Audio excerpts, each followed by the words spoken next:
Hello and welcome to the Shiny Bees podcast, a podcast for those who like their knitting, comedy and yarn in equally large measures.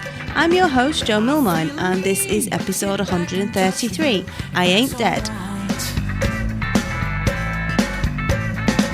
I feel a need to laugh again with you, if that's alright. Hello and welcome into another episode of the Shiny Bees podcast. How are you? I hope you are well since last time I spoke to you, which was a few weeks ago now. Unfortunately for me, as is always the case when you go on holiday, this always happens, doesn't it?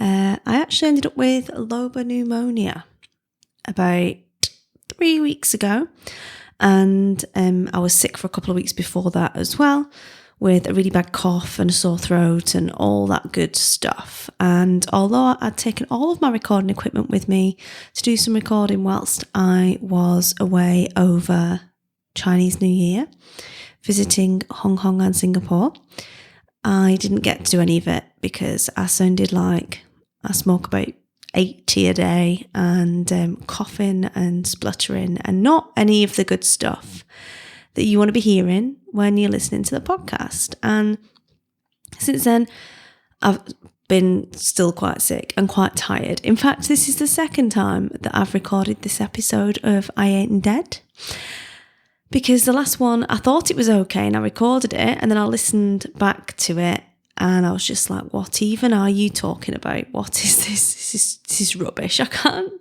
release this as an episode. It's really bad. So I'm recording it again now for you, and I am going to keep it quite short this week just to get back into the swing of things, and because I am still incredibly tired from being sick and stuff. So, but I'm on the mend. I've had very, very thorough treatment. I've had IV antibiotics, which is a little bit over the top, I would say, because it isn't like I couldn't breathe or anything, but they do like to take the drugs incredibly seriously here, so it has been quite hardcore. But that should be me now pretty much fixed up, although I'm going to be quite tired for a while by all accounts.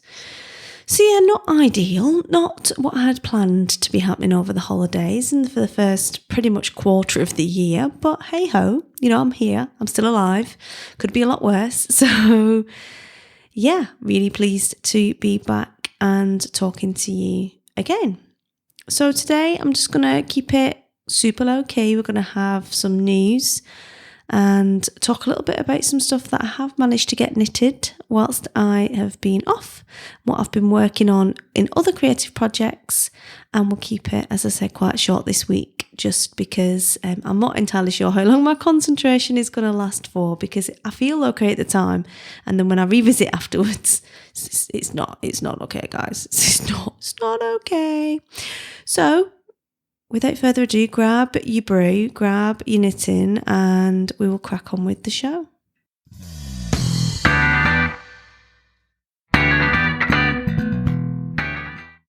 So the first thing I want to mention quickly today is the ongoing conversation around knitting and diversity and inclusion and racism within the knitting community. It's been quite hardcore seeing some of the stories of how people have been excluded from various areas and events and places in the community. And although we like to think that it's all a lovely, happy, clappy, nice place where everyone's welcome, it's pretty obvious from people's experiences that that's not always been the case. Obviously, when a conversation like this goes on, the first place I naturally look to is to myself and my own community around the podcast when it comes to examining like where you're at with things, essentially.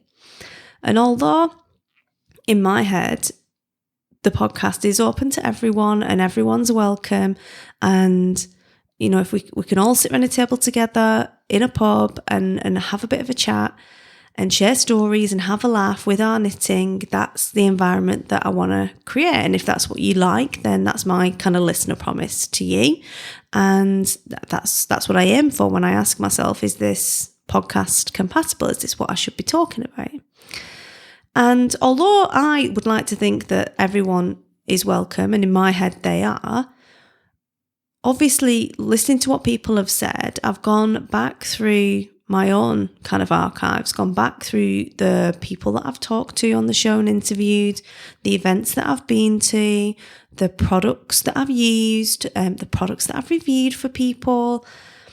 And although I never set out to only use products and only interview people from specific groups, I have to say, looking at the output, looking as an outsider, looking into my podcast instead of the person in the middle of it, it isn't immediately obvious that it is, and I want it to be a place for everyone, because actually when you go to a place or you go to a community or you go to a shop or any kind of group, if you don't see people that are like you, if you don't see people you can identify with, if you don't see people that are relatable, that you've got things in common with, then you don't feel welcome. You start to feel that isn't a place for you. And although that was something that I've never set out to do consciously whatsoever, I can completely see that that's what it looks like. If you're not, within that particular group of people, if you're not, to be honest, pretty white. So that's on me. That's not acceptable. It's not good, and something that does need to change going forward. And I take responsibility for that and working on that to make sure that the podcast does feel like it's a place for everyone. It is the place that I want it to be, and that everyone feels welcome because they all feel represented and feel heard. And that is important. So I'm going to go away and work on that, because it's not something you can kind of fix overnight. It's something that takes ongoing work and commitment. And I'm going to go away and look at how best to follow through on making the changes that are necessary so that people do and can feel truly welcome as part of the show. So I hope you'll be able to be a bit patient with me on that, because I am figuring this out myself as well. But it's something that definitely needs to happen. And I just wanted to kind of acknowledge that as part of the main kind of content of the episode. So I apologise that up to now the show hasn't been as diverse and inclusive as it should have been, and for falling short really of bringing lots of other interesting people and stories out to you as the listener. And I'm looking forward to making the necessary changes going forward.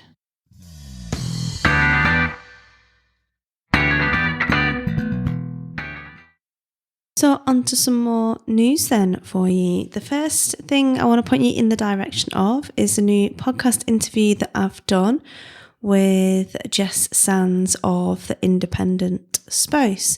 I quite often get asked by people about my background, how I got into podcasting, what I used to do beforehand. And if you've listened from the beginning, you'll have picked up quite a lot of that detail, to be honest. But I appreciate getting through 130 episodes of plus of history isn't, on everyone's list of things to do right now. And if you are interested in hearing about that kind of backstory from me and Jess, then I encourage you to go and check out the latest episode of the InDependent Spouse podcast. It is a podcast that is focused around military spouses and veterans in business. So tick both of those boxes if you want to put me in a box. So I was delighted to speak to Jess. She also took some training that I did on podcasting to start this podcast in the first place. So I'm really, really excited that someone who's learned something from me and has gone and started their own podcast and is doing really great work within the military community in general. She's a great interviewee and it's a really good podcast. So I'll put a link to that in the show notes, but you'll find her over at theindependentspouse.co.uk. So in making stuff news, I haven't done an awful lot of knitting of late. I've found the whole pneumonia illness thing quite hard work, and I've been working on two projects in particular, neither of which have been massively conducive to getting a lot of knitting done when you're a little bit away with the fairies on various regimens of drugs. So the first one I've been knitting on, which I have since last time, which is the beeswax hat by Amy van der Laar. I am knitting this in dye for yarn, 50% silk, 50% merino yarn. It is red, it's a DK pattern, and the yarn was a gift from Kate of Kate's Twirl. It's beautiful. I've been waiting for the right pattern for ages, and I'm really enjoying the pattern. It uses travelling cables to create a honeycomb pattern on the hat itself, and the method is really well explained. But I've just found concentration levels have been such that I've had to keep repeatedly looking at how to do the different mini cable. I mean, there's only two, cable left, cable right, but I've had to keep rereading it because I can't remember the order in which I do the stitches. It's only 2 stitches for each one. It's not like it's hard, but because my concentration just wasn't there at all, I found that quite difficult. Disappointingly as well, because I had an IV in the crook of my arm for about 5 of the 7 days, the hour and a half I was sat there getting pumped full of all sorts, couldn't actually knit. Only had one hand, which is a bit disappointing. So I did some reading of ebooks and listened to Audible books on my phone instead. And even then I found that quite hard work, just to concentrate and just listen without doing something else at the same time. So that is ongoing but not quite finished. And disappointingly, I think the weather, I think it's definitely spring here now, so I don't think I'm going to get to wear that until winter, unless it's cold in the UK when I'm back in a couple of weeks for Edinburgh Yarn Festival. And if you're going to Edinburgh Yarn Festival, please send me an email or a message, because I want to arrange a meetup. I'll be there on Thursday and Friday and around Edinburgh itself on Saturday. And I want to make a podcast meetup for listeners of the show, because it'd be awesome to hang out with you. So do let me know if you are going to be there. I do apologise if you can hear some high-pitched screaming. The place where we live is next to a kindergarten, and they're busy playing outside now. So I don't want to try and make them be quiet just so I can record. So if you hear the odd bit in the background, I do apologise. And the other thing that I've been working on is the Compass Jumper by Tin Can Knits. That, again, is quite a complicated thing to be knitting on when you're a little bit away with the fairies, because I'm on the colourwork yoke at the moment. The pattern itself is not hard to follow. It's typical of all Tin Can Knits patterns in that it's super easy to follow and well explained, and all of their patterns have comprehensive tutorials that you can find over on their website to help you be successful at knitting all of their patterns. I'm knitting that particular jumper in Susan Crawford Vintage Excelana DK, which is 100% wool yarn, and the colours are Cornflower, which is a cornflower blue, and the contrast colour is Odonil, which is a minty green. It is nice sticky yarn, as you'd expect. Susan's all about Fair Isle, Shetland knitting, colour work, and her yarn is specifically designed to be good for that.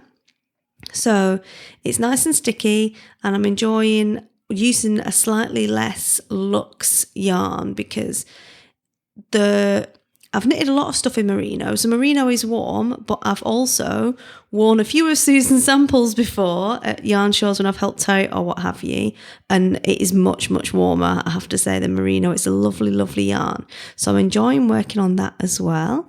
Again, don't think it's going to be finished to be able to wear this year for anything, because it's got warm all of a sudden everywhere.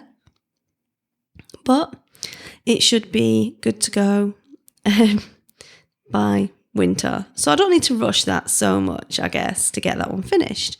So they're the knitting projects that I'm working on. And otherwise, I have been, for the last... probably the last 3 weeks, it's been a little bit patchy, but I embarked upon a writing project in about mid-January that I don't think I've told you about yet, but if you follow me on Instagram, you will have seen it there, where I committed to writing 500 words a day for 31 days, which I did achieve.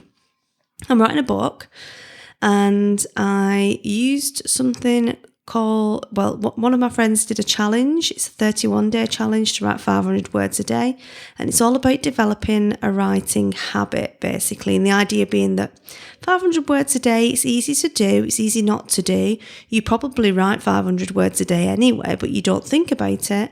And he gave it's like an email sequence of a different prompt every day of what to write about. Jeff Goins is the guy. If you want to go check that out, I'll put a link to it in the show notes. And I didn't use any of the prompts whatsoever.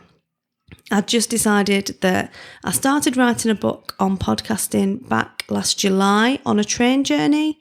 And I wrote, I think, 3,000 words on this train journey. And I wanted to write this book, and I've just never got round to it because it's always felt like a really big job to do, because it's like I've got to go sit down, I've got to put the time in. So it's not got done and until January. And because I was only doing 500 words a day, I was setting a Pomodoro timer to do 25 minutes, and I was using Brain FM, which is my favourite tool for concentration and focus. Listening to Brain FM music and basically doing 25 minutes a day on it.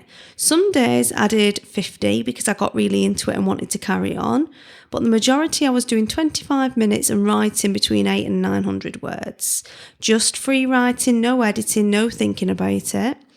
I drafted out some kind of headings of things that I knew I would be writing about that follows the outline of a course that I'm doing on it.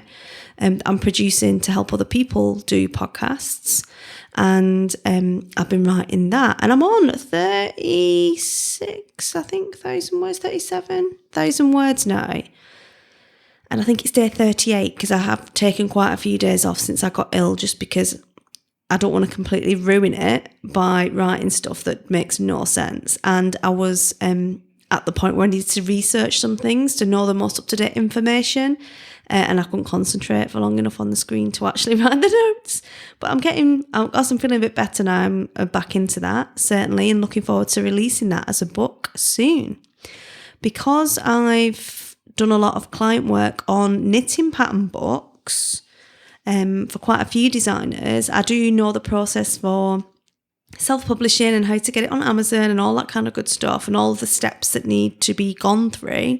So although I'm used to doing it on a knitting pattern book perspective, this is a non-fiction book. But I mean, the kind of process is still the same, right? So I'm working on that, really excited. I was hoping it would be out by my birthday, which is the 18th of March. Don't think that will be the case now, just because I've lost quite a bit of time with being ill. But I'm hoping it will be out in April, which would be awesome. Very excited. Super excited. Because I think podcasting is one of those things where it's a really democratized method of communicating. And I think it's really powerful in as a medium, because you can generally reach people where they are doing something else, but you have them for a prolonged period of time. You're not normally competing with something else for attention. People listen to podcasts when they're running, when they're cleaning, when they're driving the longest ore trains in the world. Hi, Marguerite. When they're riding horses, when they're doing other stuff. They don't tend to just listen to podcasts as a single activity. And because of that, I find it's a really powerful medium. And I feel like the narrative around the medium about how to get started in podcasting, about what to do, how to grow an audience, how to record, all of the tech, it is controlled or dominated by one particular subset of people, which is normally men, normally white men. And you get the odd couple of people talking about it who are women, but I don't feel like a lot of the things out there are particularly accessible to someone like me, who's a mum and got 2 kids and running a business and, moves house every 10 minutes and everything else, and managing all of that, versus someone who can sit there all day, batch out 10 episodes and then send it off to the Philippines to get processed and turned into everything beautiful for them. Like, that doesn't feel particularly easy for a lot of people or accessible. And there's no reason why you can't just get a microphone and just start, like Jess did, like other people have done, like I did, and then you can talk to and communicate with people all over the world.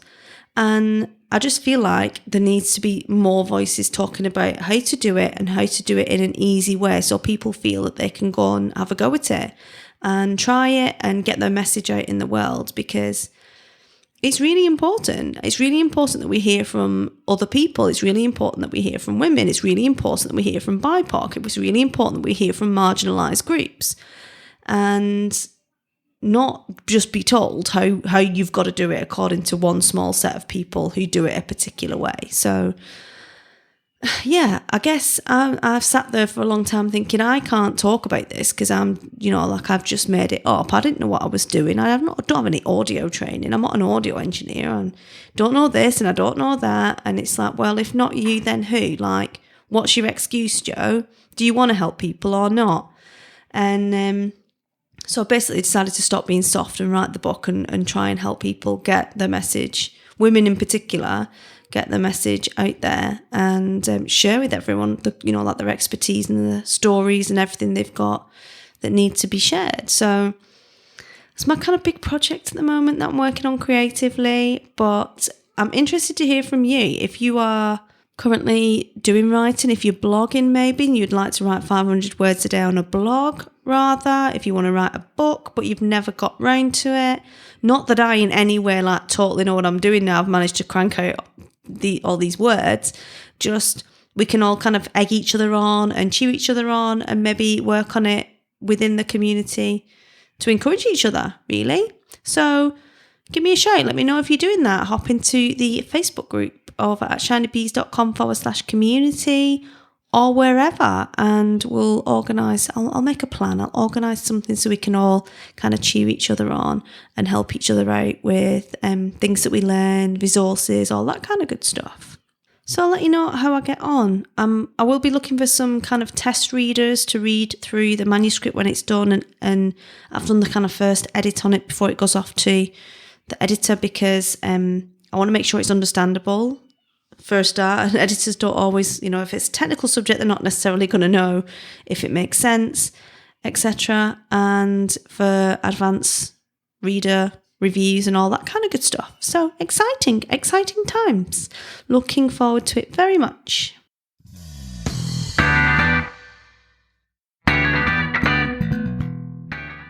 So that's all we've got time for this week. I hope you've enjoyed the show and a quick catch up. It's been good to get back in the saddle. I'm looking forward to being back with you again next week.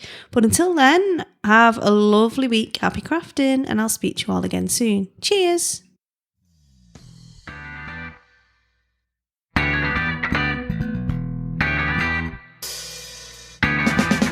You've been listening to the Shiny Bees podcast. Show notes for this episode can be found on the website at shinybees.com/133. And if you've enjoyed this show, please consider leaving a review on iTunes or on your favourite podcatcher to help other people find the show. I feel a need to laugh again with you, if that's alright.